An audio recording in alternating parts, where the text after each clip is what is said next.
Hi guys, Todd here from Great Escape Farms. Today I'm going to start the winterization process on my propagation bed here. So this is a mist propagation bed, and by that I mean I take rooted cuttings, I lay them in I put them in sharp sand after putting rooting hormone on them, and then that mist head right there goes off once every 5 minutes for 10 seconds from 6 a.m. until 9 p.m. So while I'm talking about the mist head, one of the first things I'm going to do is change the timer to come on every 10 seconds instead of every 5 seconds. And what else I'm going to do is pull out any plants, any cuttings in here that didn't make it. So right now everything looks green and yellow, but everything in here is deciduous and the leaves will come off. And right now it's easier to figure out what survived and what didn't with the leaves on. And by that I mean looking right at the tip of my finger there. So this cutting and this cutting, the branches look about the same, but you can see this one has a leaf and this one doesn't. And I can pull that one right up, and actually it does have some roots on it, but I'm gonna go ahead and toss this because it did not have any leaves on it, and it should still have leaves on it for that type of plant, so it's not as healthy as I would like. Probably should have done this about a month or so ago, so it's gonna be a little more difficult right now. Some of them, let me see if I can find one here. This one right here, this one doesn't have anything on it, does have a little stem right there. I can try pulling on that, and it is rooted in the ground. It's not gonna come up easy, so I know that one is good. But other ones will be fairly obvious. Yeah, like this one, it just comes up. If you notice, there is nothing on there. So I'm going to remove everything that it has died and get it out of here, because I will actually be removing all of these in the middle of the winter when they are dormant. So they'll have no leaves on them. I will move them into a refrigerator so that they are all set to ship. It's easier and less stress on the plant to ship them when they are dormant.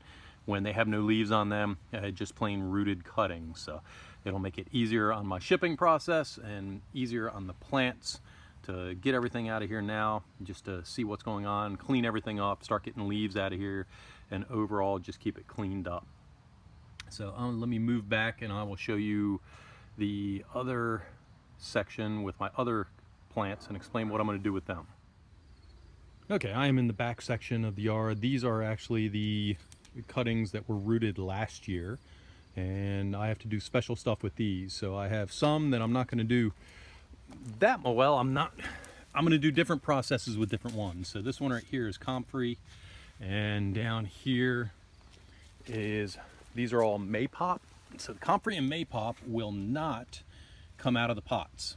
I do not ship them as bare rooted. I will have to I could with the comfrey, but actually the comfrey I'm going to use. So, and the maypop, although I will ship these, I will ship them in these containers right here. I'm not going to ship them as rooted. It'll be less stressful on them, and just the way the plant works, that will be easier. So I will go through and remove any dead plants out of here.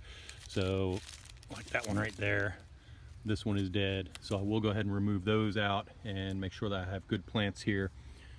Like this one right here. So it will lose its leaves, the stem will die back to the ground, but the roots are viable. What I will have to do with them is when we go down into the 20s and teens and below this winter, I will move these into the garage so that they will always stay at a temperature in the mid 20s or above.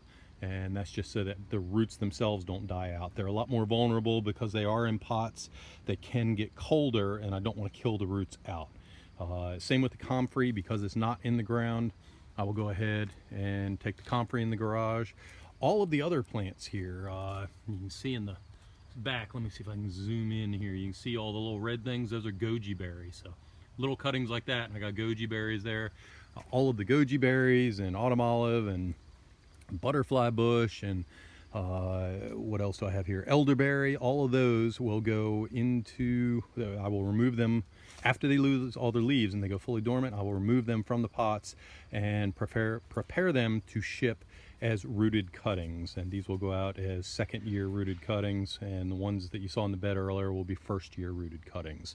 So all these will be on the website on greatescapenursery.com for sale in the actually in the winter of 2016-2017, I'll have them for sale, and with any luck I will sell out before I actually ship the first plant, and I have a good customer base built up this year going into it. So if you are interested in any of these plants, order early as soon as I turn on the spring 2017 ordering, because I should sell out of most of these pretty quick.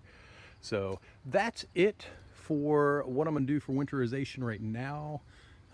Actually, let me real quick explain what I will do later, because we do go down the 20s and the teens.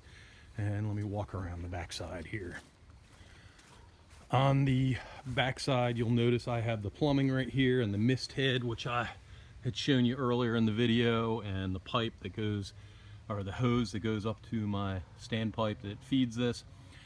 And let's see, we are in the beginning of October. In late October or early November, as soon as they start calling for frost, and after all of the leaves are off here, so after these deciduous plants have fully gone dormant, I will remove all of the plumbing, because it will freeze, and I don't want it to freeze, at least with water in it. So I will dismantle this entire system and remove all the water, or empty all the water out, and put it up for the winter, and then set it up again next spring. So that's it for this video. Please consider subscribing to our YouTube channel, and also if you're interested, please check out greatescapefarms.com. We have an email newsletter there, and on that newsletter we send it out once a week, and that newsletter gives you updates on blog posts as well as videos and podcasts and any sales and any special promotions that we're running. Thank you very much, and have a great day.